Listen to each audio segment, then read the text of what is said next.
Not everyone realizes that the things which seem the simplest often conceal the greatest truths. The parables of Jesus were not created merely to tell stories to people of old and then be left behind. They are not rigid moral lessons nor doctrinal endings for someone to use as ethical models. A parable is a tool of awakening. It is a code encrypted for consciousness where only those who are truly ready can hear with the inner ear, see with the inner eye, and understand with a level of awareness beyond words. For not every truth can be communicated directly. There are things that, if spoken outright, would be resisted by a mind not yet prepared. Light that is too strong can blind eyes still unaccustomed to it. That is why the deepest truths are transmitted through images, through metaphors, through ordinary stories that seem harmless on the surface, but within them carry the entire structure of spiritual law. A parable does not speak to the intellect. A parable speaks to the soul. Each parable is a condensed formula. It is at once an image, a principle, and an invitation. It does not hand you a ready-made path. It opens a door and waits for you to step through, to explore and to transform yourself. For you do not merely hear a parable, you live within one. Every situation in your life, every choice, every mistake, every fall, and every return has already been told not as destiny but as a mirror reflecting the mind. A sower went out to sow seed. A father had 2 sons. A Samaritan stopped by the roadside. Each of these images is not confined to a piece of ancient Middle Eastern soil. They reside within you. A parable does not come from the outside in. It rises from within. It reminds you that everything you need to understand about life has already been sown deep into your subconscious. And once you touch that level of knowing, you no longer live by reaction. You live by wisdom. That is why Jesus did not teach through definitions. He did not speak of truth as if it were a doctrine. He expressed it through imagery. For imagery enters directly into consciousness without encountering the barrier of rational thought. One who is not ready may hear and pass by, but one who is ready will pause and exclaim, "That is me." A parable does not give you information. A parable places in your hand a map back to yourself. It does not require you to believe. It waits for you to remember. And when you remember, everything changes not from the outside but from within. That is the moment you cease to see life as a chain of random events and begin to perceive a spiritual order behind it all. When you begin to read a parable as if it was speaking about you, not about others, not about people long ago, you enter a process of decoding the mind, decoding belief, decoding the programming you have unconsciously absorbed your entire life. For every story has 2 layers, the layer of words and the layer of vibration. The one who reads only the words will remember the story. The one who touches the vibration will begin to awaken. That is why those who search only for moral meaning miss the code. For the code does not appear on the surface. It lies in the way an idea makes you pause, fall silent, and sense that something has touched you inexpressibly. That is the moment the soul recognizes itself. And that very instant, though unseen by anyone else, is the instant you step closer to the inner kingdom. Do not let the simplicity of a parable deceive you. A short story can hold the depth of an entire spiritual system. The image of the sower is not merely about a farmer. It is about you, the one who plants each thought into the soil of the subconscious every day. The prodigal son is not merely a wanderer. It is the mind when it departs from the axis of light and plunges into the illusion of separation. And the Samaritan is not just a good man. It is the loving essence within you, the part that needs no reason to heal, no evidence to love. You do not need to grasp it all at once. A parable does not ask you to analyze. It asks you to remain with it, to remain in presence, to let each layer of the story unfold, like layers of consciousness being peeled away. And then one day you will no longer read the parable. You will live it. Not by imitating outward action, but through inward transformation. For a parable does not merely speak to you, it awakens you, not in the manner of instruction, but like a light shining upon a mirror and letting you see your true face for the first time. When that happens, you need no guide, for you have realized that all answers are within. And what once seemed to be ancient tales suddenly becomes a handbook for living, not to be memorized, but to be embodied. From that moment on, whenever you hear a parable, you no longer ask, "Is this true?" but instead, "Which part of me is this speaking about?" You no longer see the sower as an external figure, but recognize it as yourself in the act of thinking, feeling, speaking. You no longer see the wayward son as a figure of sin, but recognize it as the mind each time it forgets its origin. And when you no longer stand outside the story, you become part of the law operating within it. At that point, you do not need to believe in the parable. You live within it. And precisely then you cross the boundary between being a listener and being awakened. No further explanation is needed, no further layer of meaning, for you have touched the spiritual structure beneath it. And once you touch it, once you realize this, all that is sacred has already been spoken, only we have never listened with the level of awareness required to truly hear. A parable is not a tale. It is a key handed to those who are silent enough to understand, brave enough to go deeper, and loving enough to live true to what was revealed long before we even arrived in this life. There is a law no one can escape. It does not belong to books nor to any religion or philosophy, yet it quietly governs every moment of life, the law of sowing and reaping. Everything that appears in your life, whether great or small, good or bad, is the result of a seed once sown into the soil of the inner world, and you do not need to believe this for it to operate. You only need to live, and it has already been at work long before you understood it. The mind is not a harmless blank wall. It is living soil. It remembers, nourishes, and multiplies everything you allow into it, from fleeting thoughts to lingering emotions, from repeated words to unverified beliefs. A sentence you once heard in childhood, a fear you never dared to name, a desire you kept hidden in your heart. All of these are seeds. And most important, the soil of the subconscious does not discriminate. It does not judge right or wrong, positive or negative.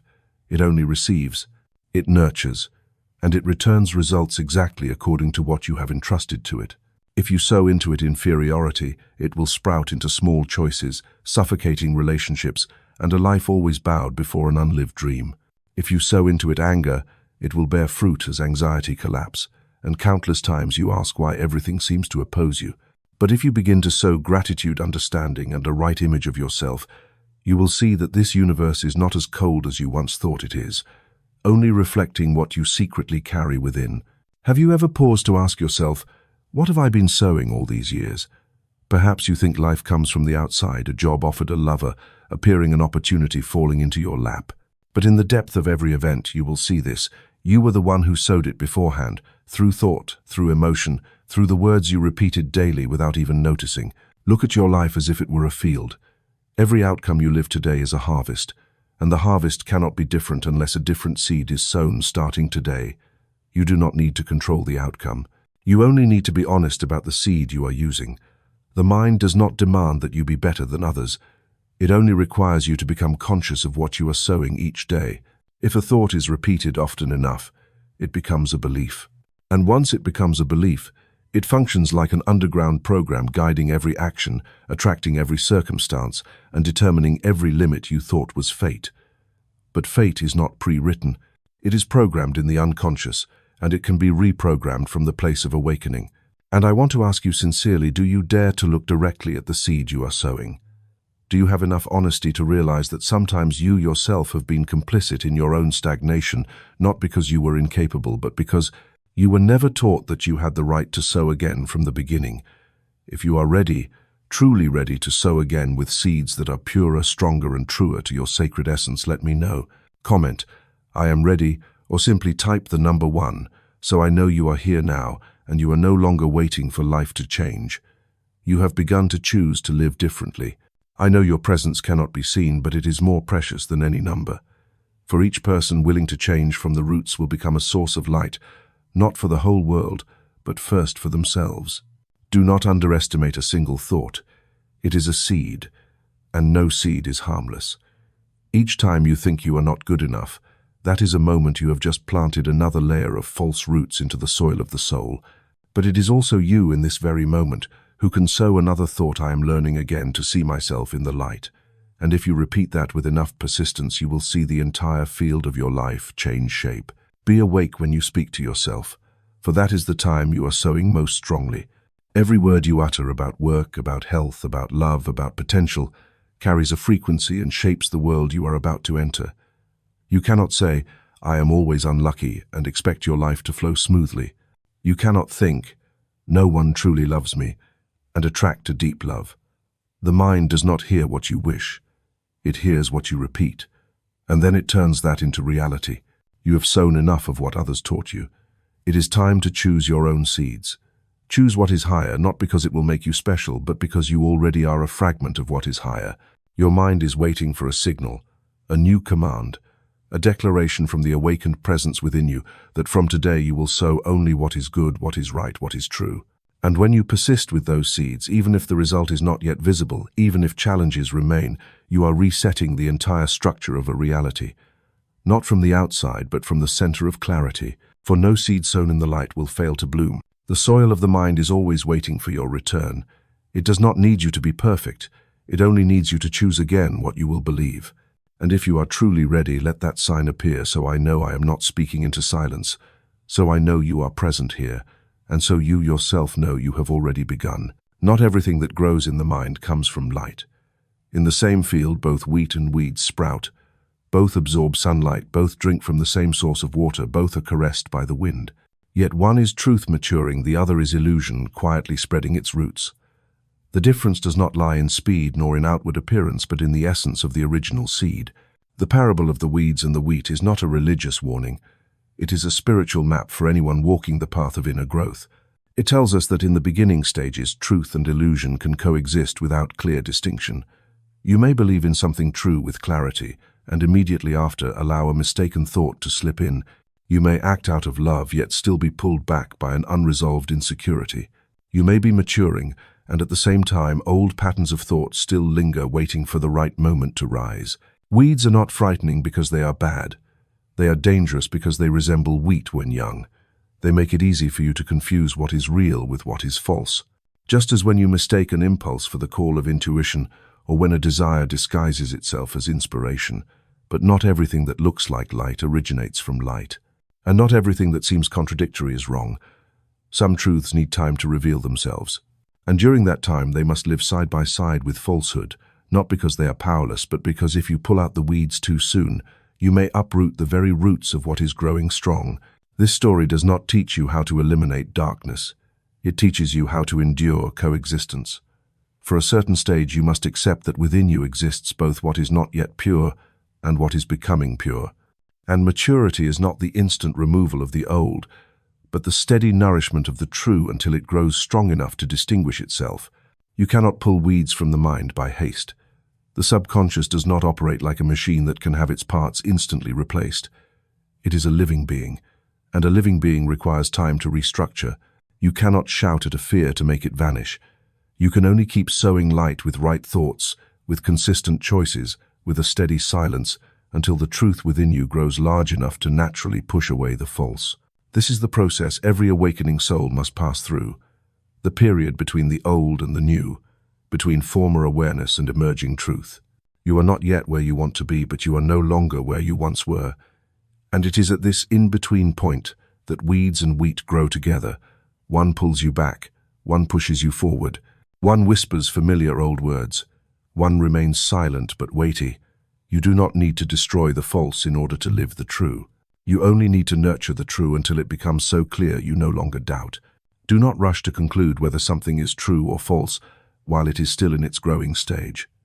Do not quickly reject a part of yourself simply because it is not yet perfect. And do not punish yourself for still feeling conflicted. Conflict is proof of movement. If your mind were completely still, either you have reached enlightenment or you have stopped growing. But if you still feel within yourself the pull of contradiction, it means the seed of light has already begun to take root. Maturity is not the absence of darkness. It is the place where you are no longer governed by darkness. When you no longer automatically react to criticism, no longer are led by old emotions, no longer fear to face the unhealed parts, that is when the wheat within you has begun to bear grain. And when it is thick enough, ripe enough, you will see that the weeds were only the necessary shell to test your trust in the light. In the inner world, you cannot do everything quickly. You can only do something deeply. Every thought you choose to keep is a declaration to the subconscious of which side you stand on. And over time, those very declarations will shape the entire structure of your emotions, your habits, and your reality. When you are patient enough to hold on to a right thought, even when emotions have not yet caught up, even when circumstances remain unchanged, you are building a field where wheat will rise as the inevitable outcome. The only thing you need to do is to keep sowing and keep believing. Not in immediate results, but in the process. Believe that every good you hold in your heart does not vanish. Believe that every choice born of light has value even if no one knows. And believe that in the silence of the mind, something is growing quietly, persistently, needing no proof. At some point you will look back and realize the weeds had already fallen away, without your knowing. No need to pull, no need to destroy, only to live rightly. And that very rightness is the only light you need to dissolve the darkness. You are not judged by the presence of darkness within you. You are shaped by how you choose to live amidst that darkness. And once you understand this, you will no longer fear the parts of yourself that are not yet perfect. For you know this, nothing needs to be perfect to begin. You only need enough honesty to recognize which is wheat, which is weed, and enough faithfulness to keep nurturing the true until the day it rises on its own and takes over the entire field of consciousness. Then you do not need to remove the false. You only need to live in truth, and truth will do the rest. There is a truth that has never changed. Every human being is born carrying a treasure, not something created by the world, but a sacred part that existed long before the body took form. The parable of the hidden treasure does not speak of material wealth, nor of rewards reserved for the lucky. It points to something every soul must remember, that you do not need to go far to find what is great, for everything is already here within you. A farmer happened to discover treasure buried beneath the field he was plowing. He did not dig it up immediately.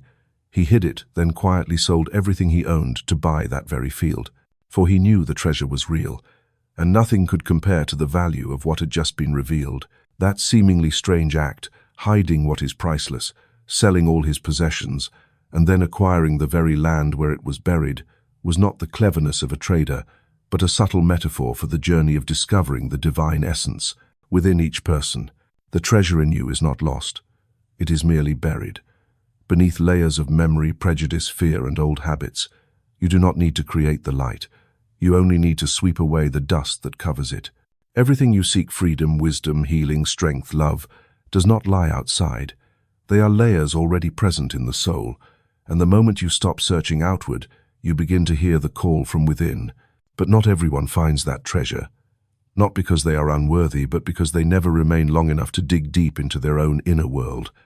This world teaches us to look outward, to define value through the eyes of others, to set goals according to external standards. And when we fail to reach them, we think we are lacking, wrong, not enough. When in truth, the only thing missing is the pause to turn inward to ask a question long forgotten. What is hidden within me? The parable does not say the treasure revealed itself naturally. It was found while the man was doing what seemed most ordinary, plowing the field. A repetitive act, simple, monotonous.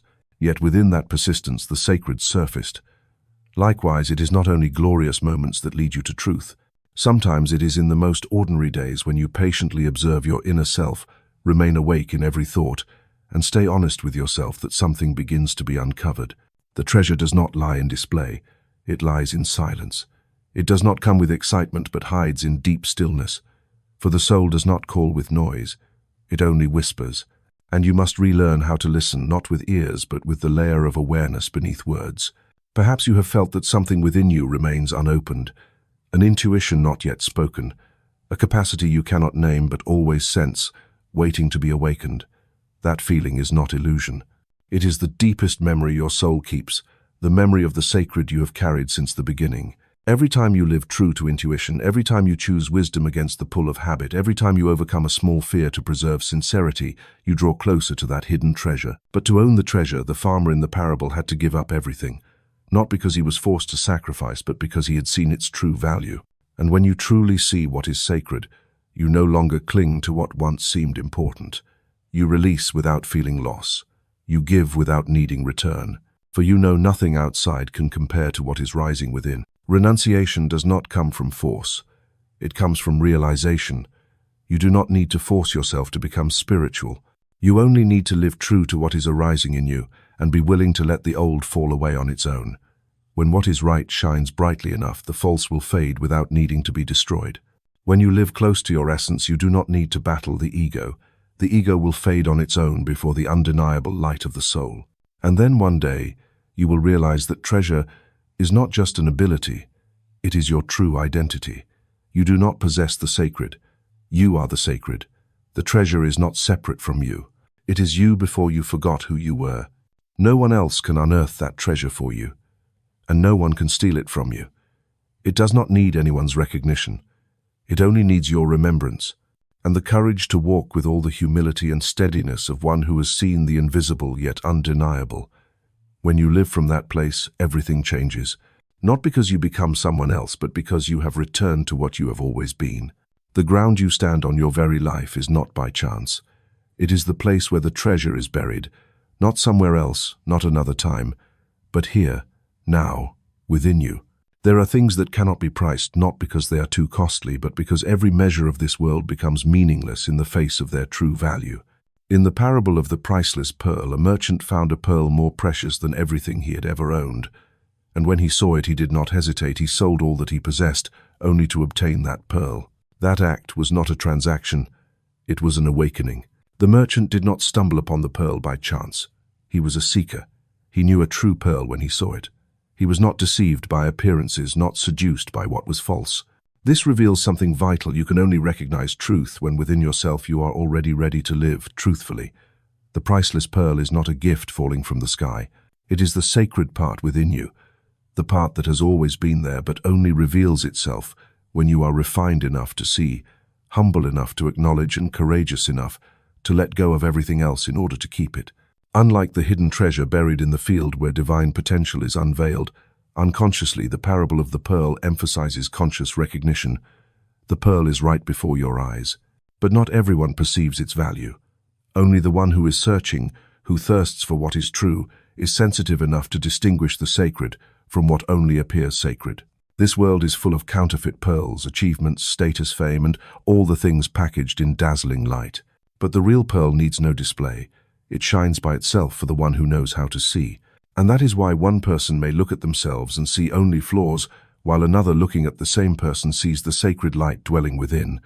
The priceless pearl is your true essence. Not your role, not your personality, not what you have done or failed to do. It is the part of you unchanged when circumstances change, unharmed by what has passed, unlimited by the image you were taught to believe. That essence has never abandoned you. But you can abandon it by trading truth for acceptance, trading intuition for convenience, trading inner light for the pursuit of outer lights. And then you forget the pearl lying in the very center of your being. You begin to measure your worth by others' opinions, by surface success, by standards set by society, until something breaks, a crisis, a disappointment, an empty moment that makes you look back and see everything you once held was never enough to replace the forgotten truth. At that moment, the pearl begins to appear, not in noise, not through dramatic change, but as a return to essence, a return to yourself. And the first thing you will realize is this: everything you sought from the world, recognition, love, safety, was only an echo of what had always existed within. When you touch the pearl, you no longer need the world to prove your worth, for you have already seen. Yet seeing is not enough. Just as the merchant, you must choose to release what once seemed valuable, not because it is bad, but because it is no longer necessary. You cannot hold everything and still walk lightly. You must leave behind some old baggage, outdated beliefs, limiting thoughts, things that once served you but have now become burdens. And letting go is not loss. Letting go is making space so that truth has room to appear. Living from the sacred essence is not living a separate life, but living a consistent one. You no longer wear masks among others, only to remove them in solitude. You no longer adjust your true self to meet expectations, for you now know authenticity is the strongest light. The pearl needs no embellishment. It only needs to be cleared of dust. Every time you live from your truest place, speaking a right word, though difficult, holding to faith, though evidence has not yet appeared, taking a brave step, though no one understands, you are holding that pearl in your hand. And when its light begins to spread, you will see the world no longer as before.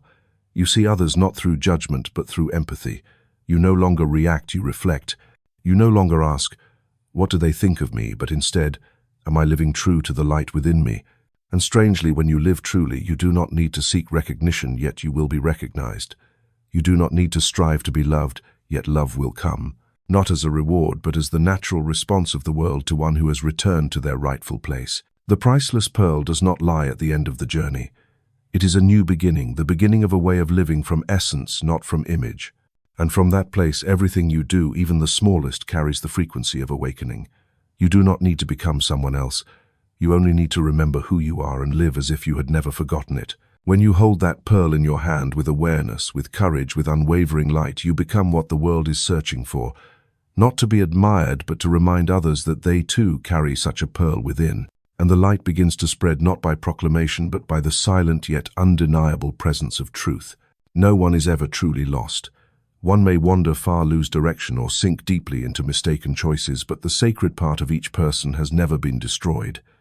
The story of the prodigal son is not about punishment. It is not meant to threaten or accuse.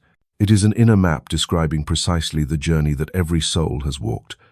The journey from innocence to the choice of freedom, from error to the longing to return, and finally to the recognition of the sacred self within an embrace that has never closed. The younger son, asking for his share of the inheritance and leaving his father's house, was not because he hated his family. He left because he believed freedom lay elsewhere, in the unfamiliar, in the unexplored, in a place that seemed more appealing than the familiar stillness. Just as so many times in life we abandon our true essence to chase after an image, an ideal built by society, a hunger for recognition, a mold of success, love, or happiness. But not every journey leads to freedom. Some roads only make us realize the further we go from essence, the emptier we feel. When the prodigal son had squandered all his wealth, fell into poverty, lived among pigs, and longed to eat even their food, this was not merely material collapse. It was the symbol of spiritual emptiness when one loses connection with their source.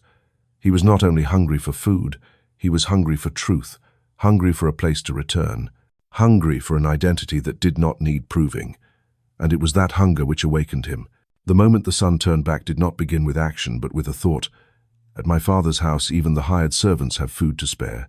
That seemingly simple sentence is the first step in every return, a clear recognition that we are living beneath the truth within us. Not because we are unworthy, but because we have forgotten. And nothing drives the return more strongly than the memory of belonging to something greater than ourselves, and the longing to touch it again. When he decided to go home, he prepared an apology. He did not dare reclaim his former place. He only hoped to be a servant. But what happened surpassed all expectation. His father did not only forgive. He ran to meet him, embraced him, placed a new robe upon him, a ring on his finger, slaughtered the fattened calf, and held a feast. Not a word of reproach, not a condition, no need for proof. Only one thing mattered: the son had come home. This is the true nature of divine will, not judgment but restoration. When your soul truly chooses to return, the entire universe rises to meet you. No need for credentials, no need for condemnation of the past. The return itself is already a miracle, for it proves that amidst countless layers of illusion, you still carried the silent call of truth within. The elder son in the parable, the one who had always stayed, worked diligently, obeyed every rule, could not understand why his father welcomed his brother so. He felt betrayed, felt unrecognized. But his father did not scold him. He simply said, "My son, you are always with me, and all I have is yours. But your brother was dead and is alive again. He was lost and is found." That answer carries a profound meaning. There are those who live near the truth but never truly recognize it. They obey but do not connect. They do right but do not rejoice. They remain outwardly but never step into the deep joy of union with the sacred essence. Presence does not guarantee awakening. Only recognition can open the depth of spirit. The parable does not speak only of two sons. It speaks of two parts within each person: the part that strayed, experienced, failed, and is seeking the way back, and the part that always stayed, sometimes proud, sometimes judgmental, sometimes forgetting that light makes no distinction, only waiting for someone to open their heart. True return is when those two parts within you become one, when you carry both the humility of the wanderer and the awareness of the keeper of the house. No journey is too far to come back. No mistake is too great to be forgiven. No years are wasted if you use them for awakening. Every time you turn inward, set aside pride, acknowledge error without self-punishment, you take a step on the road home. And at the end of that road there is no condemnation, only open arms waiting from before you even chose to turn back. Truth does not punish you for forgetting. It only waits for you to remember. And when you remember, it does not require endless apologies. It only requires you to accept who you are, not with words, but with the way you live. Live as if you had never been cut off. Live as if love had never left.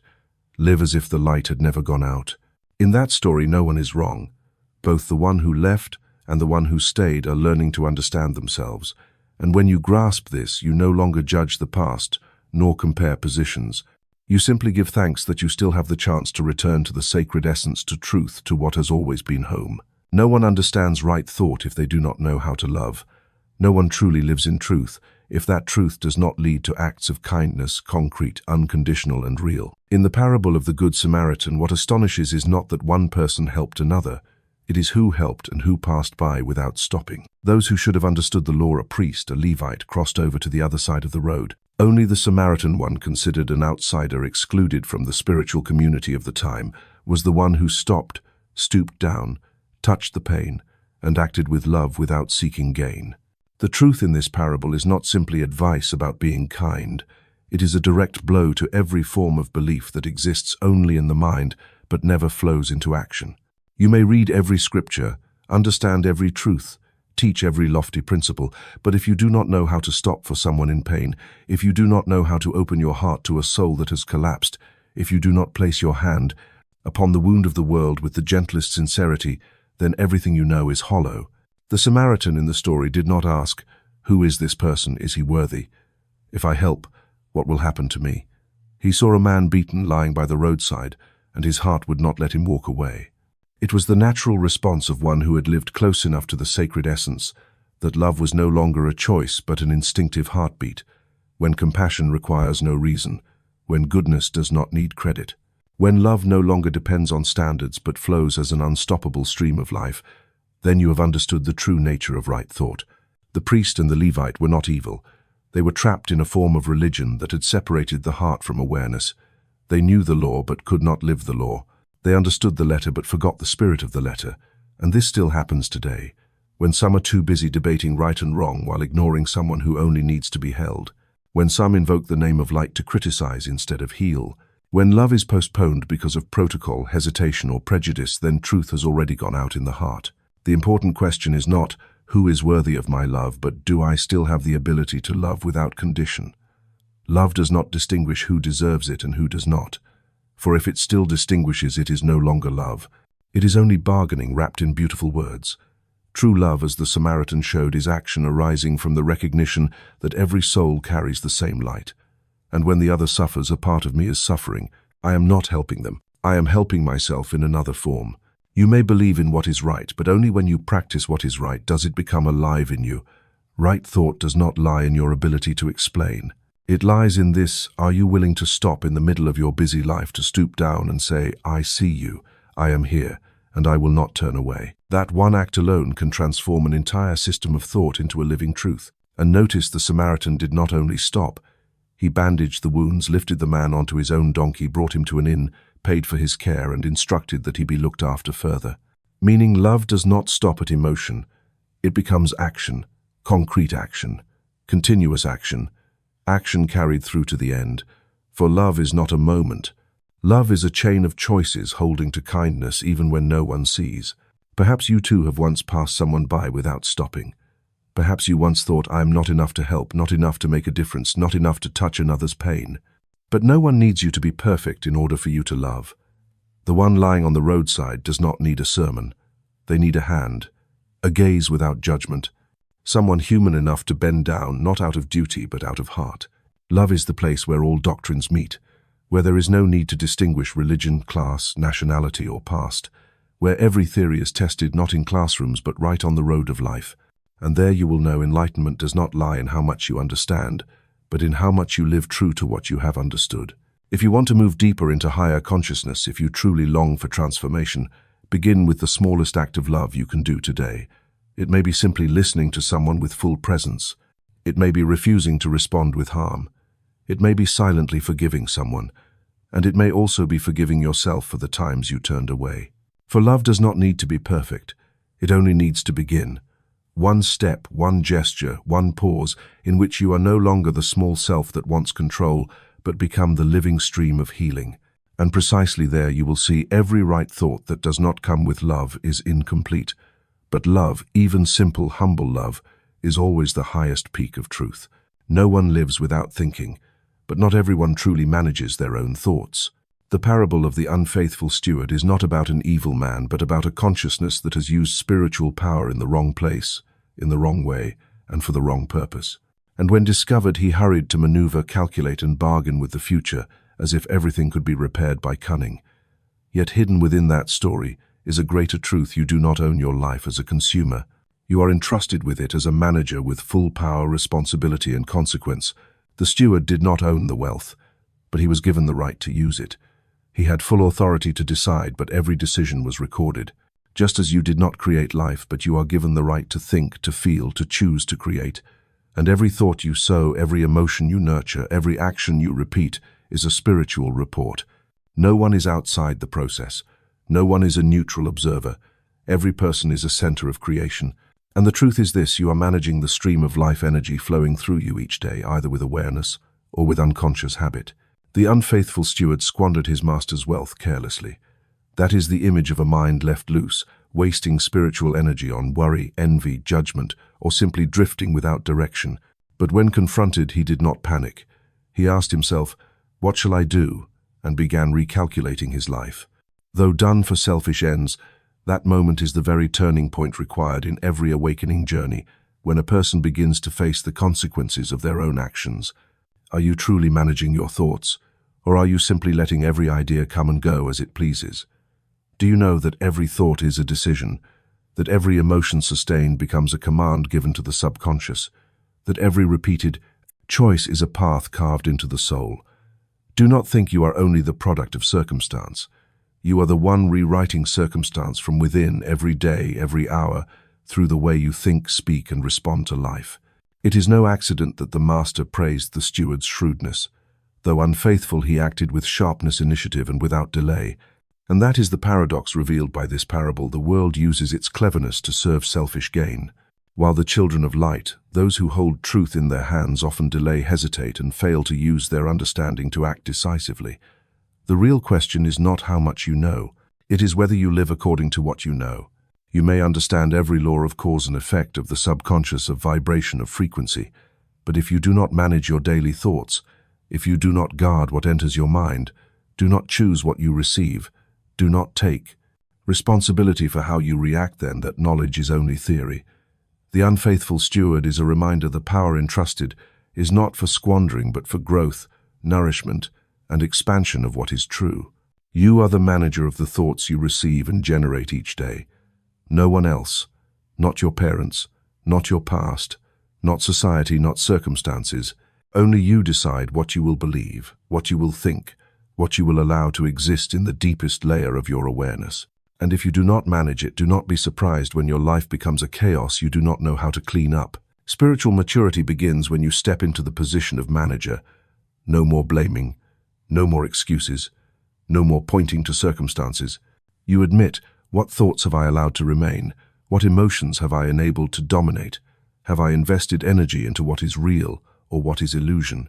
And from there you restructure your inner world, not with doubt, but with a clear commitment. From now on I live as an awakened steward. And if one day you realize that you once lived like the unfaithful steward, squandering faith, wasting intuition, using thought to serve the ego instead of truth, do not be afraid. For the very moment you realize it is the moment you have turned back. And the miracle is this: the right to begin again is always open to anyone who sincerely wishes to correct the accounts of their soul. Start with the smallest things. One bright thought each morning, one kind word instead of complaint, one decision not to follow the old habit, one choice to live truthfully instead of following the crowd. And so you will see, when you master your thoughts, you are mastering the entire destiny of your life. No one outside is monitoring you, but you are writing every line of your own record. And one day when you look back on that balance sheet, what will grieve you most will not be what you lost, but what you knew and never lived. It is no accident that every sacred image is tied to gardens, to vines, to harvests. The universe does not operate through commands or punishments. It operates through an order more precise than any clock vibration. And the parable of the vineyard workers is the key to understanding this. It is not merely a story of betrayal or justice, but it opens a deeper layer of meaning. You are the worker in the vineyard of your own consciousness. And what you are sowing, nurturing, and protecting sooner or later will bear fruit in exact accordance with the frequency you have been emitting. A landowner planted a vineyard, tended it, set up a hedge, dug a wine press, built a watchtower. Everything was prepared. Then he entrusted it to workers and went away. When harvest time came, he sent his servants to collect his share of the fruit, but the workers not only refused, they beat, abused, and killed those he sent. Finally, when his own son was sent, they killed him too, hoping to seize the inheritance. On the surface, the story seems to be about injustice and punishment for the wicked.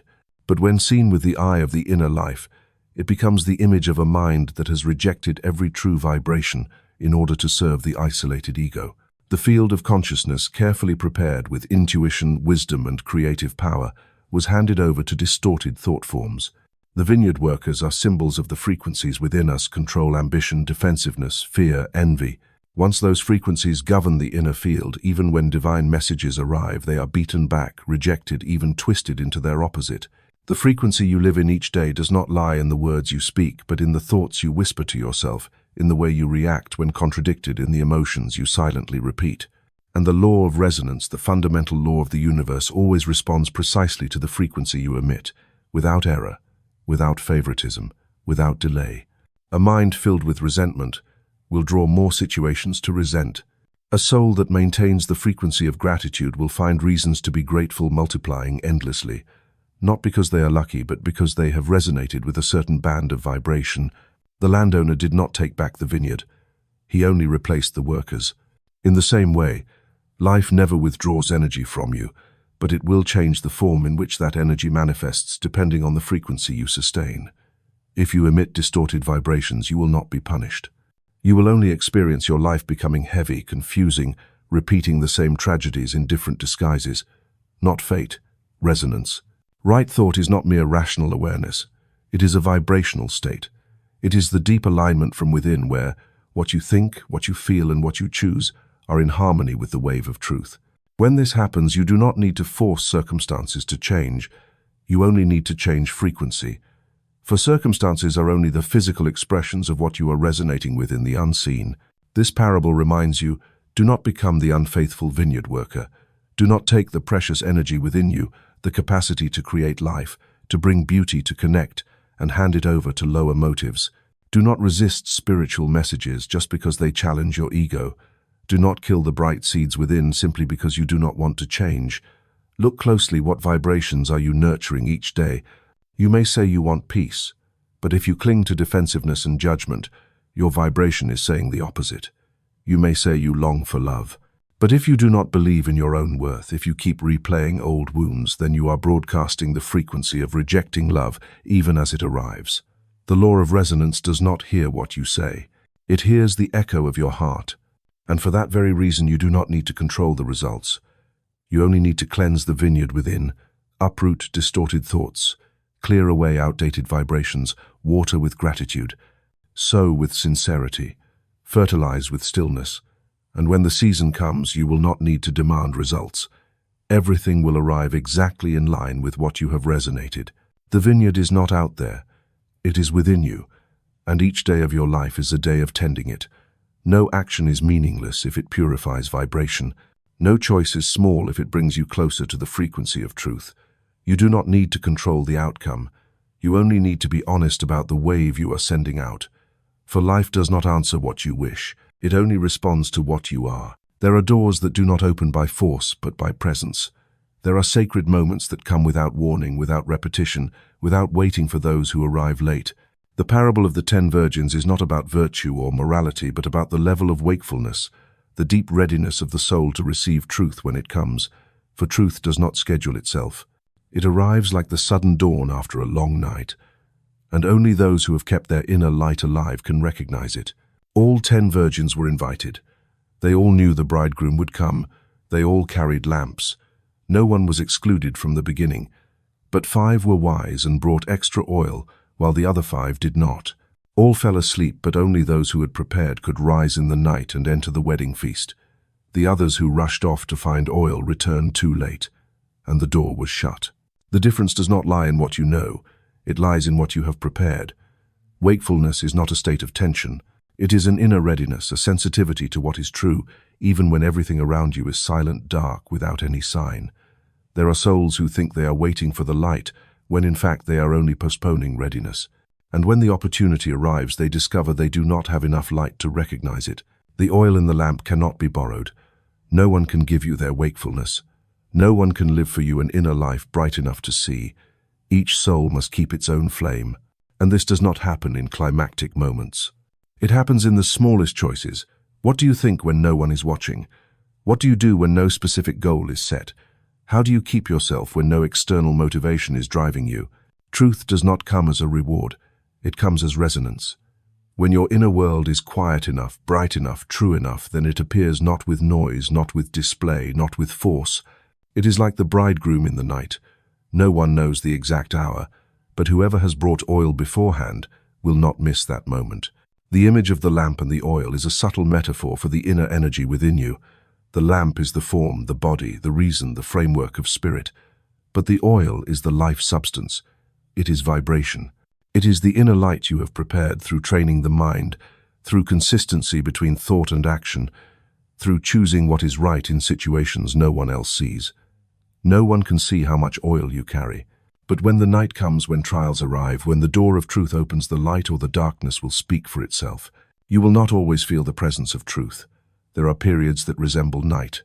No inspiration, no emotion, no guidance. But in those very times you can do one thing: keep bringing oil. Keep nurturing wakefulness even when you do not know when you will need it. And that is the difference between one who lives in awareness and one who lives by reflex. The one who lives by reflex will only seek the light when they fall into darkness. They will rush to buy oil when they realize they have neglected what was essential. But maturity does not come from acting in panic. It comes from steadily keeping the lamp lit when no one asks you to. True wakefulness does not wait for a reason. It is a way of life. The parable is not harsh. It is simply honest. The door is not closed by arbitrariness. It is closed because the moment has passed. In the spiritual world, there are doors that open only at a certain vibration, at a certain moment. If you are not within that frequency, you cannot enter, not because you are excluded, but because you no longer resonate with the light within. And that does not mean you are left behind forever, but it does mean that every passing moment is an opportunity to prepare for the next. Wakefulness is not a destination, it is a rhythm of life. And if you miss one moment, you can still choose to begin now, not with regret, but with a commitment to live more awake from today. Look again at the lamps you are carrying. Have you brought enough oil? Are you living in readiness, not for an outer event, but for an inner unveiling? Are you letting your flame fade because of delay, fear, or compromise with half measures? And if so, then even now you can add oil, not with noisy action, but with a silent choice. I keep the light within me even while the outside remains night. No one is called foolish for falling asleep. All slept, but only those who had prepared beforehand could rise at the right moment. You do not need to know when truth will knock. You only need to live as if it is arriving in every moment, for in reality it is always arriving, and only those who are ready will recognize it.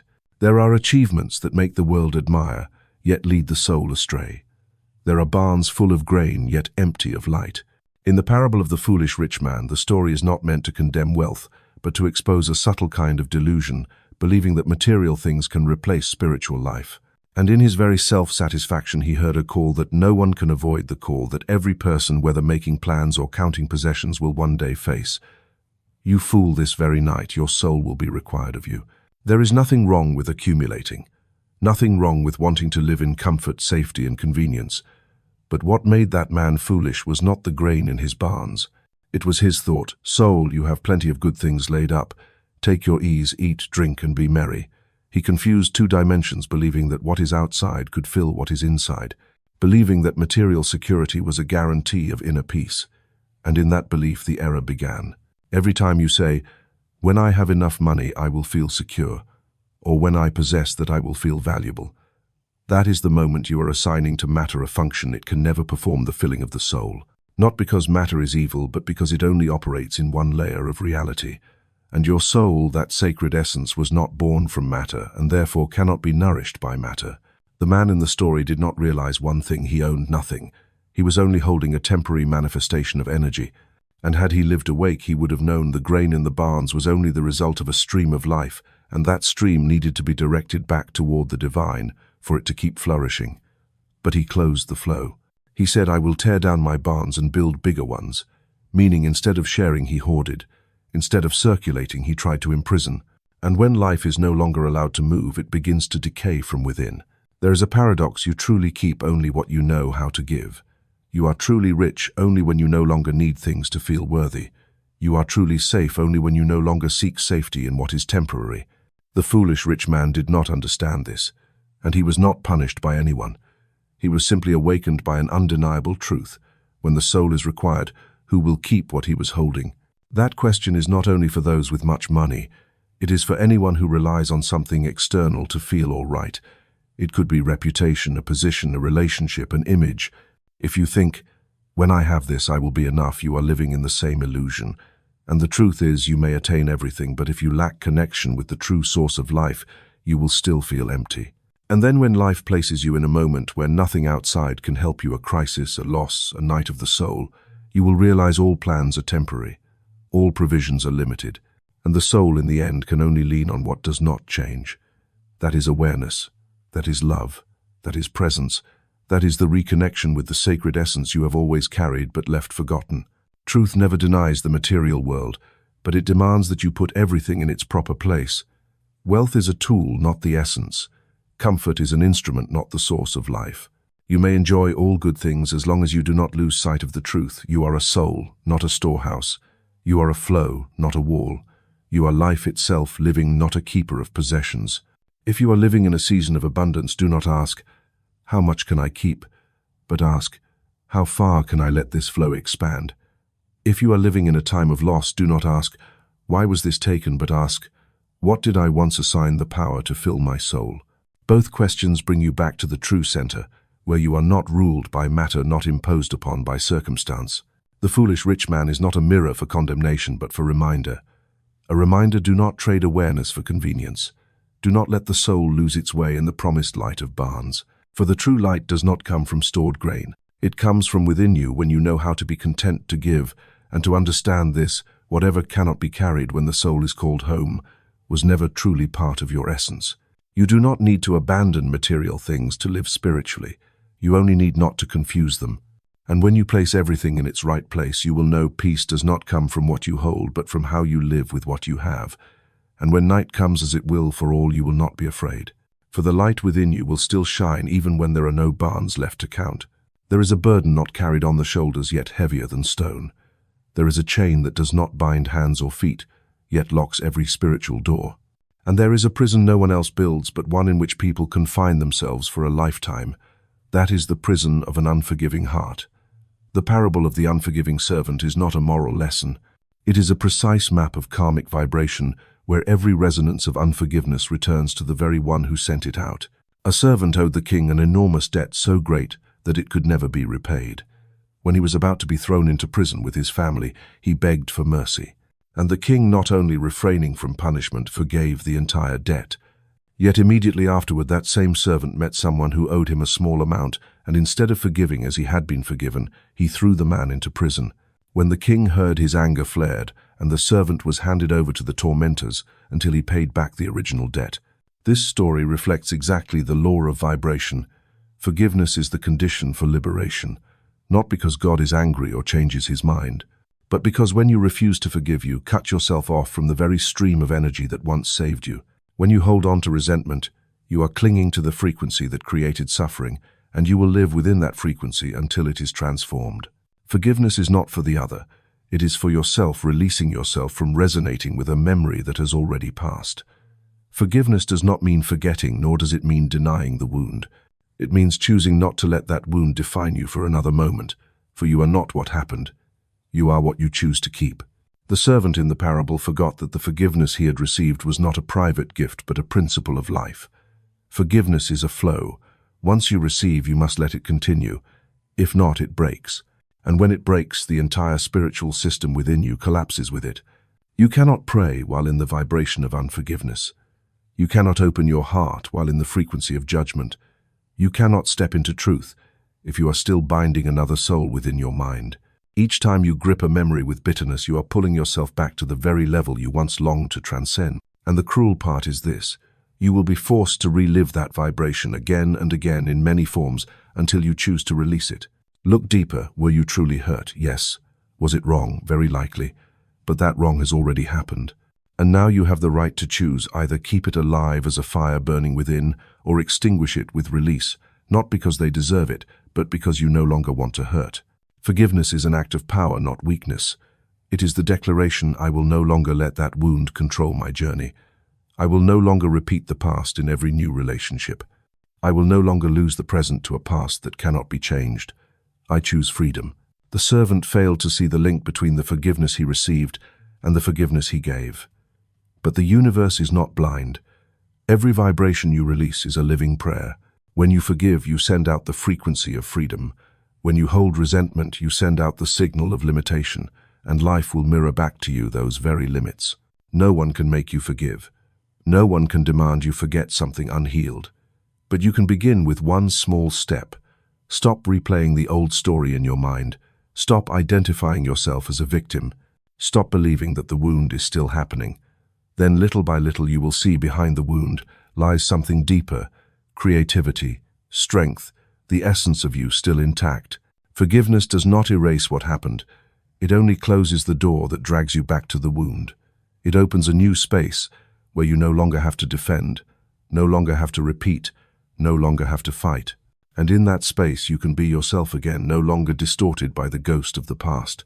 The universe does not demand you be perfect, but it invites you to be honest.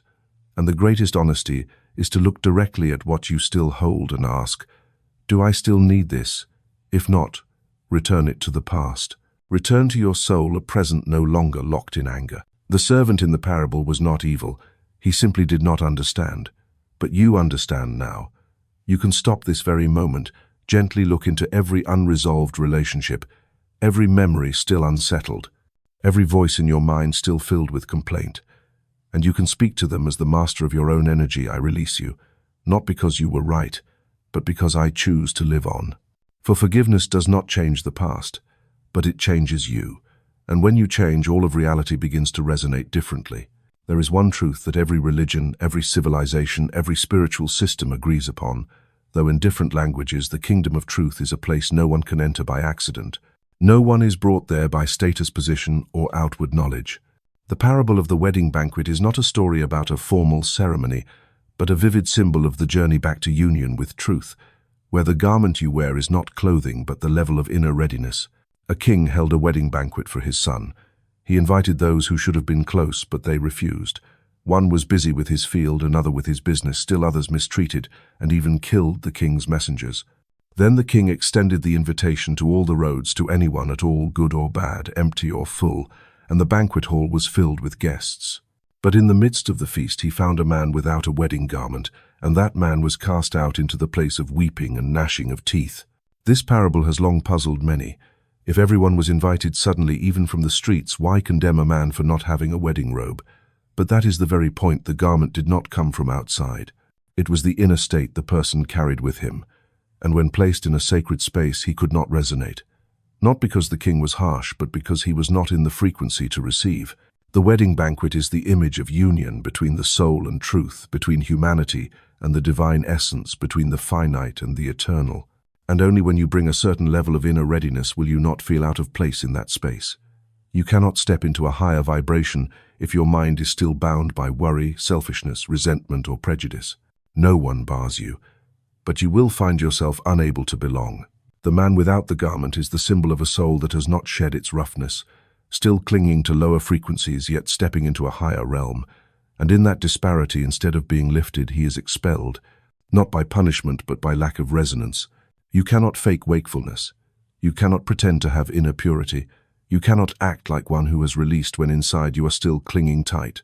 You cannot enter the depth of truth while still wearing the heavy cloak of greed, anger, and delusion, even if it is covered with the robe of knowledge or outward morality. That wedding garment is purification. It is the soul state that has moved beyond the basic illusions that I am, this body, that I am separated from the source of life, that I need something external to become complete. Once you have removed those layers, you do not need to knock on the door of the kingdom. You are already in it. The strange thing is, you can study truth your whole life and never touch it. You can go to temples, read scriptures, chant, do good works, and still never wear that garment, because it does not come from actions but from transformation. Not from the number of years you practice, but from the quality of vibration you live. And that is something no one else can do for you, yet no one can prevent you either. Whoever you are, whatever you have done, wherever you come from, you can put on that garment today if you choose to live truly.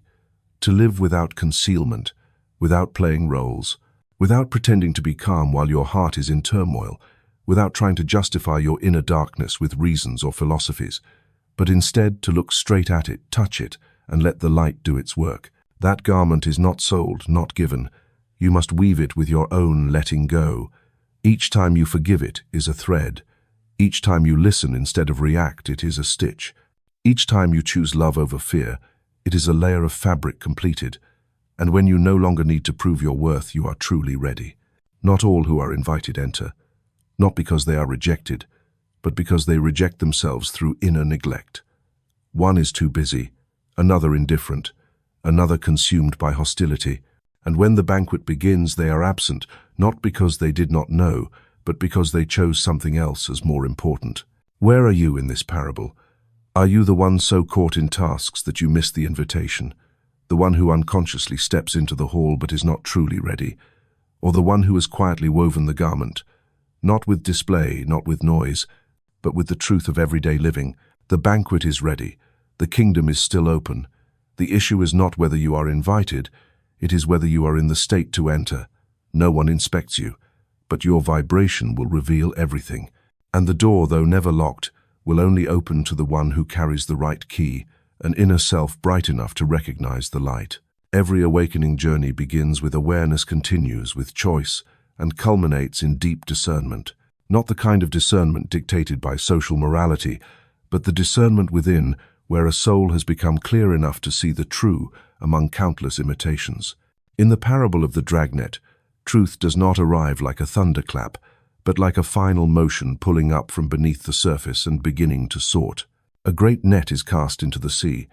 It gathers everything, large fish, small fish, debris shells, refuse. No distinction, no judgment. The sea is life, the net is awareness, and everything caught within it is the result of your living thoughts, actions, relationships, choices, memories, beliefs, fears, and even the things you once accepted without examination. But when the net is drawn up, when the light shines, everything is no longer in shadow. They reveal themselves. Awakening is not the acceptance of everything. Awakening is knowing what to keep, what to release, knowing what belongs to essence and what is only temporary, knowing what value will endure with you when all forms dissolve.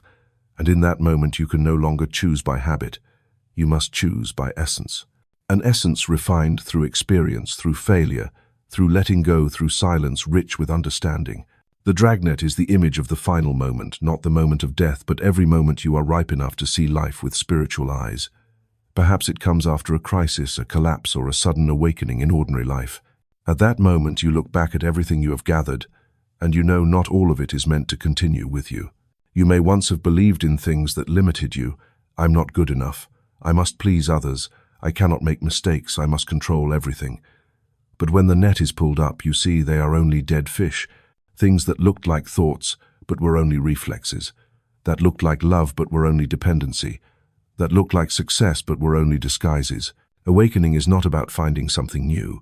It is about sifting everything you have stored.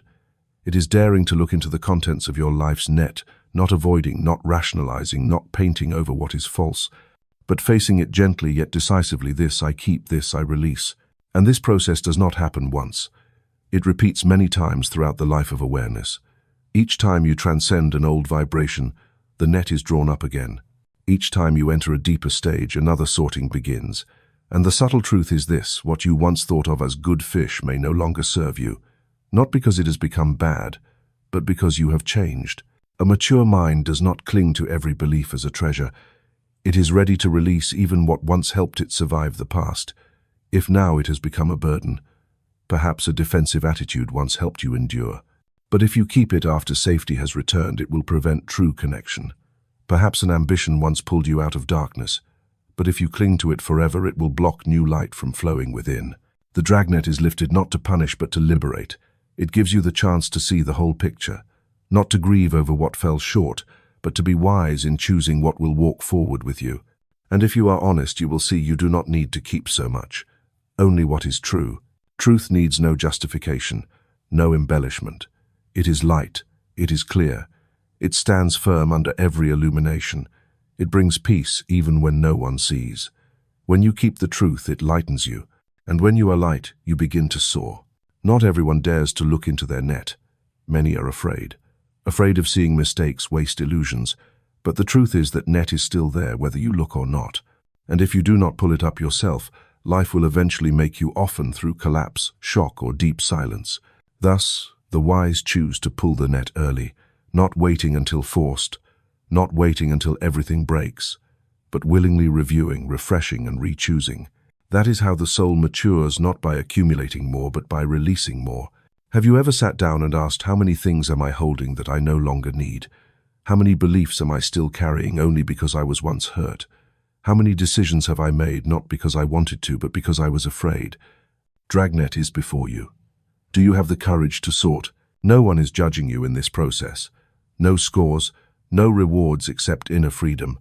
But when you truly choose, you step into another dimension, one where you no longer have to struggle to be yourself because you know what is not yourself. And then you need not fear the net anymore, because you are the one holding the rope. Not every story in Scripture is meant to be memorized, but every parable is meant to reflect. For a parable is not an imposed lesson, it is a spiritual mirror. A mirror that does not blur, does not add or subtract, does not embellish.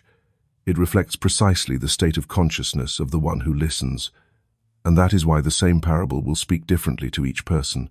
Not because the story changes, but because each soul is reading it from a different level of vibration. You are not required to understand every parable, but you are invited to live so truthfully that each part of your life becomes a living version of one parable or another. No need to memorize. Only to observe when you pass through a barren season that is the parable of the dry ground. When you are drowned in worry and doubt, that is the parable of the man who built his house on sand. When you begin to let go and return to the sacred essence, that is the parable of the prodigal son. And when you step into profound wakefulness, that is the moment the wedding banquet awaits you. The life you are living is the parable you have chosen, whether you recognize it or not. For every outer circumstance is only the surface reflection of your inner spiritual structure. And if you are brave enough to see events as a mirror, you will discover every person you meet, every event you endure, every joy or fall, all are retelling to you something deeper, a layer of truth not written in words but engraved in experience. A parable never imposes conclusions. It opens a subtle space you must enter with your own inner light. You will never be forced to believe that a mustard seed can grow into a great tree, but if within you lies faith the size of a mustard seed, you will see yourself rising. You will never be compelled to understand that the Good Samaritan is unconditional love, but if you pause amid your hurried journey to lift a broken soul, you will understand. Therefore, do not try to interpret parables. Slow down and let them reveal themselves. Observe your own life as though it were the scripture unfolding page by page. Ask yourself, where am I in this story? Who am I in this context? Which part of the inner journey am I crossing now? These questions do not need immediate answers, but they will quietly lead you toward awakening. Everyone has a story they are living, and if you listen deeply enough, you will see layers of parables within your own journey. There are times you are the sower, times you are the receiver, times you are lost, and times you return. Each state has its reason for existing. No stage is redundant. No lesson ever arrives at the wrong time. Perhaps only you are not yet present enough to see how they are at work. And the most wondrous truth is this: you cannot act out a parable for someone else. You can only live it authentically for yourself. When you become a living version of truth, those around you will be illuminated not by your words, but by your way of being. Like a lamp that makes no sound yet, is enough to light an entire dark room. Do not be afraid if you do not understand every symbol. Do not force yourself to realize everything all at once. A parable does not require decoding, only companionship. Each time you turn inward, you will see a new meaning. Each time you shed another hard shell, you will hear a new tone. And one day, you will no longer need to hear with your ears, but with the soul itself refined through trials.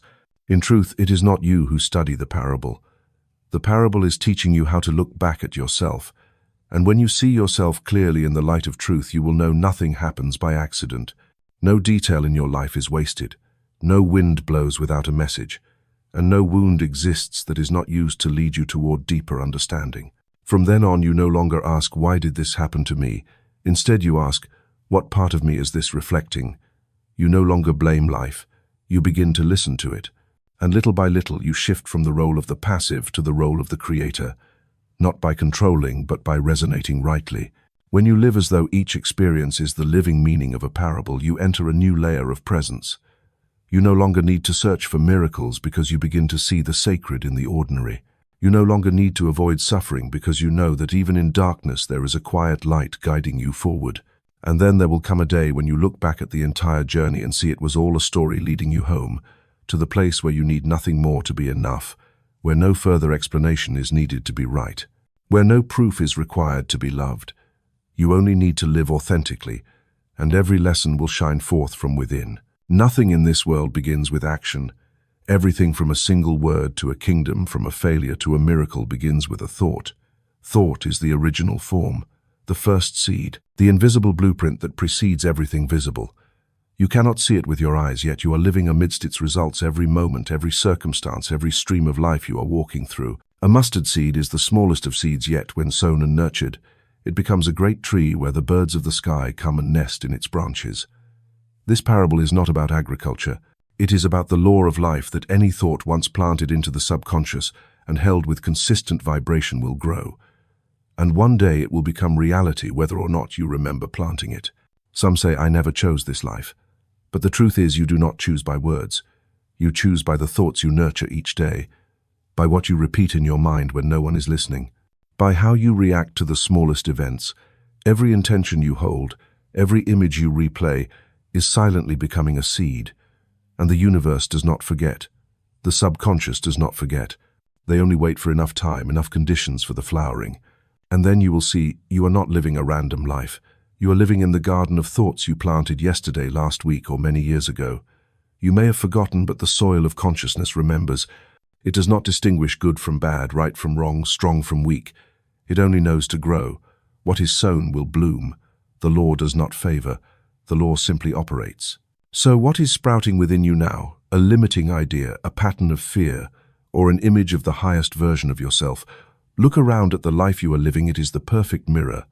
Not to condemn, but to give you a chance to adjust, to replant, to change from the root, not through outward effort, but through inner renewal. A thought is not a fleeting idea. It is what you choose to keep. It is what you allow to replay in your mind like a silent background track. And like yeast in dough, only a small measure is needed to leaven the entire batch. A single true thought can raise your entire life to a higher level. But conversely, a single false belief is enough to waste the entirety of your potential. Therefore, what matters is not how long you have lived, but which thoughts you have held. Not how much you have learned, but what you have allowed to take root within. You may be trying to change outer circumstances, forgetting that they are only fruit. The root is thought, the seed. And if you keep planting fear, lack, and doubt, you cannot harvest peace, abundance, and trust. But if you begin today with a clear intention, with a bright image of who you truly wish to become, and hold it with consistency, with feeling, with faith, then you are replanting. You do not need to see the results immediately. You only need to know that the soil is doing its work. And you, like a wise gardener, need only to keep tending with no doubt, no haste, no comparison to another's field. Perhaps today you see no change. But that does not mean the seed is dead. Often the strongest seeds take longer to root deeply, and when they break through the soil, they are not fragile sprouts, but signs of a firm root system already anchored below. So do not focus only on the surface. Trust the hidden process. Stand firm in what you are planting. Right thought is not just positive thinking. It is thought supported by truth, by higher vibration, by resonance with the sacred essence. You can think positively yet from fear or from personal desire, but right thought comes from that luminous point where you no longer need to prove, no longer need to grasp. You only need to be present, and from there your intention becomes clear, powerful, and unforced. Pause for a moment and ask yourself, what is the dominant thought in me right now? If I am planting a seed, what seed is it? Does it come from light or from shadow, from love or from anxiety? And if I keep nurturing it every day, what will bloom? In a month, a year, a decade? No one else can answer for you. No one else is responsible for your garden. You are the one who chooses the seeds. You are the one who waters. You are the one who weeds. And you are also the one who will walk among the harvest, seeing exactly what you yourself have become. And when you understand this, you are no longer hurried. You begin to live slowly, truly, intentionally. You do not need many seeds.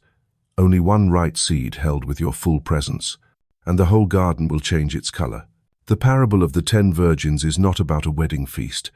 It is about the state of preparation, about a kind of light that no one can share, about a kind of oil, one that cannot be borrowed, cannot be faked, cannot be lit by another's words. Each lamp is a soul, and each drop of oil is a thought you yourself have distilled, preserved, and guarded in the dark when no one was watching. There were 5 wise and 5 foolish, not because some had studied more, knew more, or prayed more, but because 5 had oil prepared, that is, they had lived in wakefulness.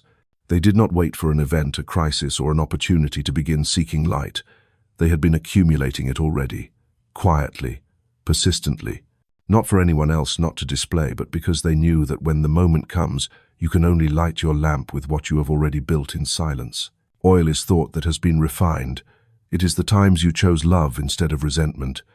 It is the mornings you awoke, released yesterday's troubles, and held a beautiful image of life. It is each time you stood amid doubt, but still sowed hope. It is the minutes when you said nothing yet chose not to think ill. It is every moment you kept yourself in presence instead of letting the mind drift with noise. Each of those little things small enough that no one notices is oil. No one can give you their oil, because no one can think for you, no one can awaken for you. They may help you shine temporarily with their advice, encouragement, or inspiration, but the true light, the one that will carry you through the night of the soul, can only be lit from your own flame, and you cannot burn a flame if within you there is nothing to burn. So many live as if they will always have time, as if wakefulness can wait until tomorrow, as if they can borrow another's light when needed. But there comes a moment when the door closes, when night is late, when the inner call grows clear, you can no longer go to buy oil. For then the only thing you have is what you have already prepared. And preparation does not happen on the surface. It is not about memorizing doctrines, reciting theories, or displaying outward morality. It is about courage to look into the thoughts you carry each day. It is about honesty down to the root. What am I thinking in silence? What am I holding when no one is watching? What am I shaping in the subconscious? That is when you realize oil does not lie in memory. It lies in vibration. You may forget a verse, but if your heart holds love, your lamp still shines. You may not grasp every doctrine, but if your thought is pure and steady, the light is enough to guide you. And the reverse, you may speak profound things, but if within you are doubt, comparison, judgment, then your lamp is still only an ornament. The thoughts you keep, though unseen by others, determine how much oil you carry, and life in its own way will always test that, perhaps through a challenge, perhaps through a delay, perhaps through a stretch of darkness where you think nothing lies ahead. That is not punishment. That is the moment to see if your lamp still shines, to see if you have enough oil, and if you do, you will discover the light within is enough to carry you through any night. The question is not, when will the wedding begin? The question is, am I ready? Ready not because someone calls, but because within you there is already a flame ready to rise when needed. And that light is not for display. It is for you to step forward, not confused, not dependent, not seeking permission, but as one who knows very well who they are, and that they have long been prepared. Therefore, do not wait until life challenges you before you begin tending to thought. Begin with the smallest things. Each time you choose right thought instead of rash thought, it is a drop of oil. Each time you keep calm instead of reacting from habit, it is a drop of oil. Each time you sow love in what seemed like a meaningless day, it is a drop of oil. And no one can take those drops from you. They are your most sacred wealth, the provisions you carry into whatever realm your consciousness moves toward. No one can think for you. No one can walk the soul's path on your behalf. But you are not alone. For each right thought you keep is a light. And that light not only guides you, but helps others see their own way more clearly. That is how light spreads, not through teaching, but through presence. There is a truth few dare to admit. You may work your entire life for an ideal prey without ceasing, live devoutly and follow every rule, yet still feel that the way the kingdom opens is not as you expected. Not because you have not done enough, but because you have not understood correctly. Not because God is harsh, but because the law does not operate by merit. The law only responds to vibration. The parable of the laborers in the vineyard, hired at different hours, some early in the morning, some midday, some at the last hour, yet all receiving the same wage, is one of the clearest mirrors of this truth. The one hired first complained of unfairness, but the master of the vineyard replied, "I am not wronging you. I paid you exactly what was promised.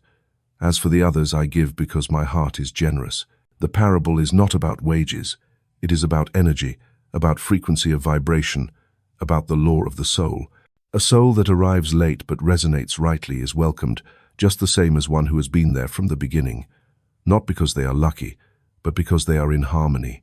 While a soul who has outwardly labored all their life yet still carries energies of resentment, comparison, or tallying, is not yet able to enter, not because they are excluded, but because that very energy keeps them out of sync with what they desire.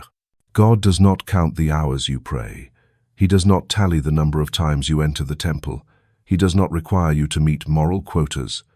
God only responds to the vibration you are emanating in the present.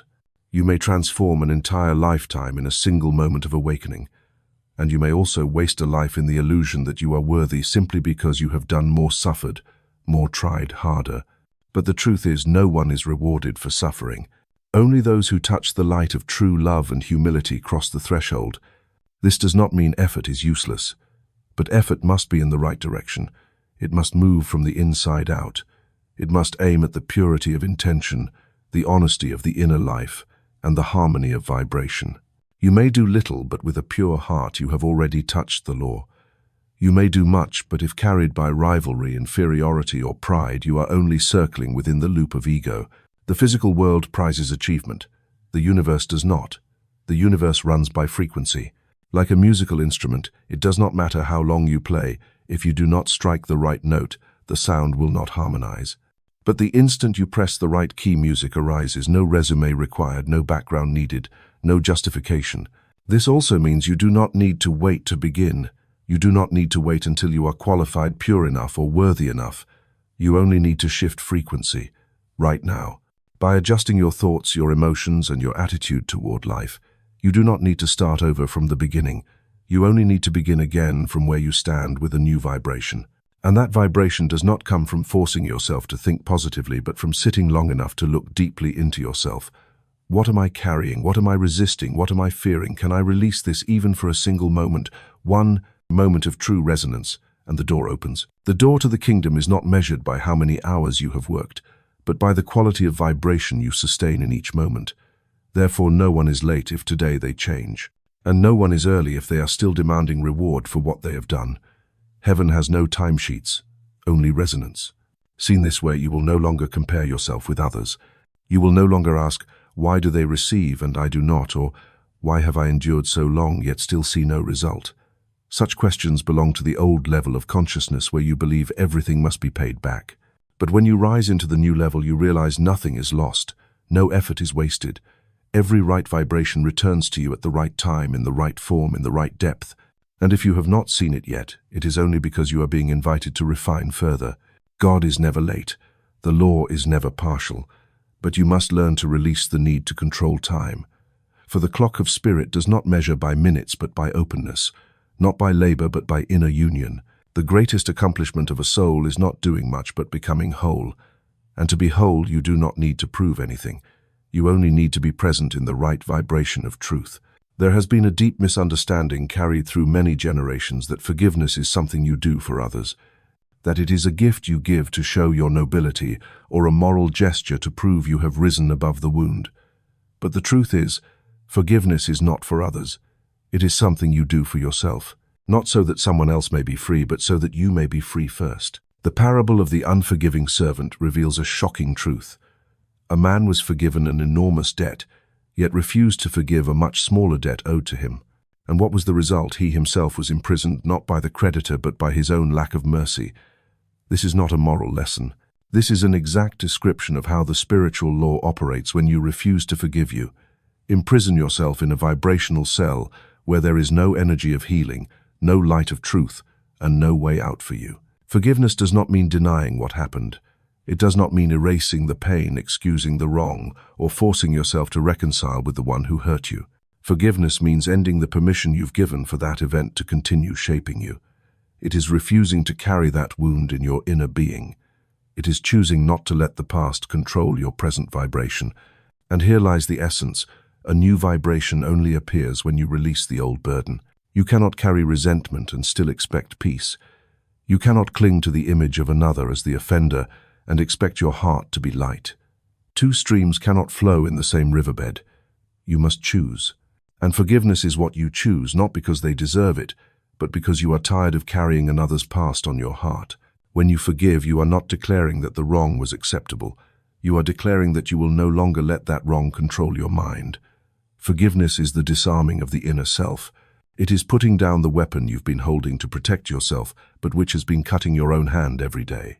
It is stepping forward without defense, because you understand freedom cannot exist in a mind still weighted with accusation.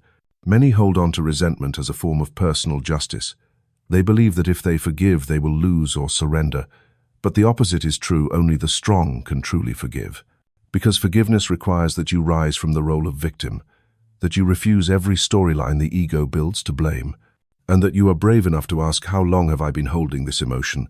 How far has it really served me? And what would happen if I let it go right now?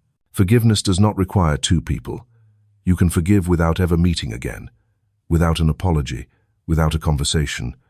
Forgiveness does not demand acknowledgement from the other, because forgiveness does not happen outside. It is a movement deep within consciousness where you reclaim the power you unknowingly gave away when you allowed someone else to live in your thoughts for too long. Once you truly release, you will find yourself lighter without anyone saying sorry. You will begin to laugh, not because you forgot, but because it no longer controls you. You will walk through life no longer dragged back by an old scar. Forgiveness does not erase memory, but it strips the memory of its power. It keeps the lesson but frees you from the emotional weight. And when you live in the vibration of forgiveness, you open the gate for countless blessings to pour in. Not because God rewards you, but because you have cleared a space for grace to dwell. A mind still full of resentment is a closed mind. No flow, no creativity, no love. Forgiveness is the supreme right of freedom. It is not controlled by circumstance, the actions of others, or the laws of society. It is something you can do anytime, anywhere, as soon as you are willing. And the very moment you forgive, you reclaim inner sovereignty. You are no longer the one bound by the past. You are the one rewriting your vibration. Remember, the unforgiving person is the one still carrying the energy of what they hate. The forgiving person is the one who has returned to their clear and healthy essence. No one else inhabits their mind anymore. No one else controls their emotions. Nothing stands between them and peace. And peace is not a reward. It is the natural consequence of true release. It does not come from striving, but from a quiet movement when you decide that freedom is worth more than being right, that peace is worth more than proving, that the light within you deserves the space to shine. Every feeling of lack does not originate from reality, but from a fracture in perception. It is not that you do not have, but that you no longer see where it is present. Like someone lost in the very garden they once planted, you are not cut off from the source. You are merely blinded for a time by the deceptive images of distraction. And the most dangerous distraction does not come from the outside, but from within, the repeated thoughts of lack, of not enough, of delay, of unfairness. The parable of the elder son in the story of the prodigal son says very little yet reveals so much. He was the one who never left, never squandered, never made obvious mistakes, yet he did not feel received. When he saw his younger brother return and be welcomed with celebration, he grew angry. But what hurt him was not his brother's return, it was the feeling that he had lived rightly, yet was not rewarded. He said, "You never gave me even a young goat, so I could celebrate with my friends." And the father replied, "My son, all that I have is yours." That reply may be the simplest yet most awakening line in all the parables. All that I have is yours. Not will be, not if you do right, not when you meet the conditions, but here now, always yours. The issue was never ownership, but awareness of that ownership. The elder son did not live as an heir, he lived as a servant. Not because his father limited him, but because his own thinking limited himself. And this is the essence of lack. It does not reflect objective reality, but a misalignment of consciousness. When you believe you are lacking, you begin to see life as a place of not enough money, not enough love, not enough opportunity, not enough time, not enough luck compared to others. But you are not living in reality, you are living in the image your consciousness has constructed. And if you carry the consciousness of lack, you will automatically filter out every sign of sufficiency that is happening around you, because you do not see with your eyes, you see with your belief. And if your belief is, "I do not have," then even if you are standing inside a treasure house, you will not recognize what is in your hands. The inner reality is the first place you must heal, not so you can attract something to yourself, but so you can remove the veil that has hidden from you what has always been present, like the sky that has never disappeared, only covered by clouds. And the largest cloud of all is the thought that you must do something to deserve love, abundance, or the kindness of life. But how could you lack what was created for you from the beginning? You were not born to compete, but to receive, not to struggle to seize, but to open, to recognize, not to learn how to become rich, but to remember that everything has already been given. You are not lacking money. You are cut off from your own inner creative flow. You are not lacking time. You are lost in misaligned priorities. You are not lacking love. You have forgotten how to love yourself with kindness. You are not lacking opportunity. You have ceased to believe in your own unique value. And above all, you are not lacking connection with the divine. You are only lost in thoughts too noisy to hear the deeper call within. Look back, how many times in your life did you believe you had nothing left, and then an idea came, a door opened, a person appeared, a change arrived, and at that moment you did not gain more, you simply remembered who you were. You simply returned to the frequency of sufficiency, where everything flows without force. The key is not what can I do to get more, but what can I remove that is blocking me. You do not need to strive to be worthy. You only need to release what makes you think you are unworthy. Life always operates in the law of abundance. Nothing is truly missing in a universe born from overflow. Only limited consciousness makes us see lack. When you change your vision, you do not change the world, you change your place within it. And from that new place you see everything again, resources, opportunities, support, the subtle whispers of grace that had always been with you but you never noticed. Not because they just arrived, but because at last you became still enough to see. There is no real lack, only distraction from the source. When you return through presence, through gratitude, through even the smallest yet most sincere faith, you open the door, not to beg but to remember. And what you seek is not far away. It has always been within you, waiting for you to stop searching so it can appear. The door has no lock, it needs no key. For the door is never closed to anyone, it simply has not opened to the one not yet aligned. In every parable, every teaching, every image of the kingdom, the common thread is not about who is chosen, but about who is ready. Not by the standards of the world, but by the frequency of truth. When you are ready, you do not need to knock, for the door was never locked. The door only waits for you to resonate at the right tone for it to swing open by itself. You may have spent years studying, practicing, seeking, but the event that truly changes your life does not come from a secret, a doctrine, or a miracle. It comes from a profound moment within when you say, "Enough. I am ready to live true." No longer trying to control, no longer resisting, no longer running away. And in that instant, everything begins to move. You are not chosen. You have chosen. That is the difference. No one but you decides the moment the soul awakens. No destiny can block the harmony of an open heart. No force can hold you back when you truly dare to step out of the old shell. For the law of the kingdom is the law of correspondence. You do not need recognition. You only need resonance. The parable of the wedding banquet guests who refused the invitation and others from the streets who were brought in regardless of their past or status is clear proof the choice does not belong to the host. It belongs to the one willing to come. And in that banquet, whoever wore no wedding garment, that is, whoever was not vibrationally aligned, could not remain. Not because they were rejected, but because they could not endure in a frequency that was not their own. Therefore, readiness does not come from outward actions, but from inner transformation. You may be silent among a crowd, yet within you, the invitation has already sounded. You may still live an ordinary life, yet your consciousness has begun to open like soil receiving the dawn.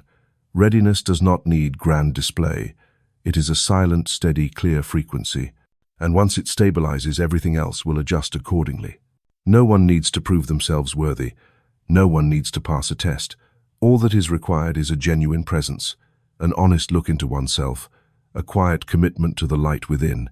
When that happens, you will not need to push the door. It will open by itself like a flower blooming in the sun, not by command, only by season. The question is not where the kingdom island, it is at what vibration are you to perceive it, people ask. How do I know I am ready? The answer is not in knowledge, but in the quality of surrender. You cannot pull the door with effort, but when you release the burden, you grow lighter, and when you grow lighter, you rise to a higher plane.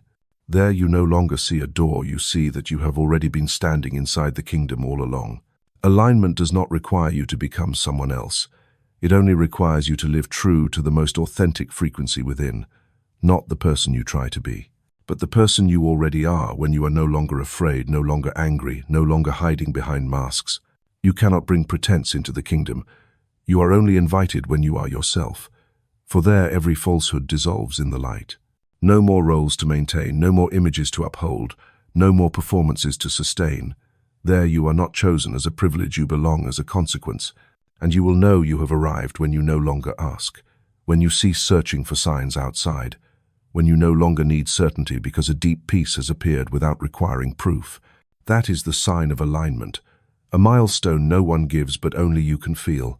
The door does not open for the righteous. It opens for the one whose ego has dissolved. No more I must achieve, only I am ready to become. And that becoming does not come from adding, but from subtracting. Less fear, less control, less resistance. The less you hold, the more truth appears. And in that truth you realize there was no one guarding the gate. It was only you locking and you unlocking. When you are truly ready, nothing can stop you. For you have come into harmony with the realm of light, where everything you once sought is no longer in the future but present here in the gaze, in the breath, in the very moment you choose to live true. Not everyone who hears will understand. Not everyone who understands will practice. But at some point you will realize learning one more thing is no longer as important as becoming what you have learned. And when that happens, you are no longer a student of the way. You are the way living through you. You are no longer someone who hears about the kingdom. You are the channel through which the kingdom is revealed. From the moment you choose thoughts consciously, you cease being the one influenced. You become the one who influences. Without titles, without positions, without needing recognition, your influence comes from your presence. And true presence only happens when you stop learning to understand and begin living as if you had always known. Thought is not an ownerless flow. Every thought allowed to appear in your mind is a choice, conscious or not. And when you choose consciously, you begin to strip away layers of old programming. You see clearly the line between what you have absorbed from life and what you actively create. No longer blaming circumstances, no longer excusing the past, no longer letting your mind be pulled by lower vibrations. You know what you are sowing, you know what you will reap, and you begin to sow with the integrity of an awakened soul. No one decides what you think but you. No one operates your mind each day but you. No one controls your frequency but you, through what you allow yourself to believe is true. And that is the greatest shift from learning the way to become, to living the way because you already are. You did not come here to learn endlessly. You came to remember. And when you remember, you see no one teaches you but life itself. Every situation is a mirror. Every person is a lesson. Every challenge is a doorway. And you, not as a student, but as the one who chooses how to interpret each event. How you interpret life unfolds accordingly. When you are still learning to achieve something, you begin from lack. But when you live as though everything is already present, you begin to operate in the kingdom. Your thoughts then are not merely tools to achieve goals, but beams of light shaping reality. No longer asking what must I do, but only one question arising within: who am I becoming? And that is where you become the channel, not to manipulate life, but to collaborate with the intelligence of the universe. Not to avoid adversity, but to bring light into adversity. Not to persuade others, but to be so authentically present that persuasion becomes unnecessary. From that moment on, you no longer need to preach. Your silence carries a radiance. Your thoughts no longer entangle in arguments. The answers you bring do not lie in reasoning, but in the quality of your being. And if someone is sensitive enough, they will feel it. They will not know why, but they will feel peace in your presence. Not because you are the one who is right, but because you have become an anchor for the frequency of the kingdom. That kingdom is not in the sky nor in books. It is not in rituals or philosophies. It is the vibrational state you touch whenever you live with the right thought. Each time you choose love over anger, choose trust over doubt, choose clarity over unconscious reaction. And when you repeat those choices long enough, your thoughts not only change you, they change everything around you. One who chooses rightly no longer needs outside validation, for the true reward does not come from the world. It comes from the inner clarity, the inner lightness, the inner depth where you know you are living in alignment. Not above anyone, not below anyone, just right, just in tune, and like a perfect note, you make the symphony complete. No longer a student, no longer an observer, no longer a petitioner. You are the one who nods, the one who opens, the one who declares, I have seen, not because someone taught you, but because you have looked with the eyes of spirit. Not from the intellect, but from the depth where every separation dissolves. There you do not need to understand more. You only need to continue living so day by day, moment by moment, thought by thought. And when you live that way, you not only bring the kingdom back to yourself, you become a bridge for those still lost. Not by words, but by the way you walk. Not by dogma, but by freedom. Not by effort, but by presence. Your thought then is no longer a personal thought. It is the flow of something greater moving through you. gentle, natural, without display. That is when you stop being a student of the way, and you begin living the way without name, without distinction, without recognition. Only one thing remains: the authentic vibration you choose to sow each day, a silent testimony that you have remembered who you are.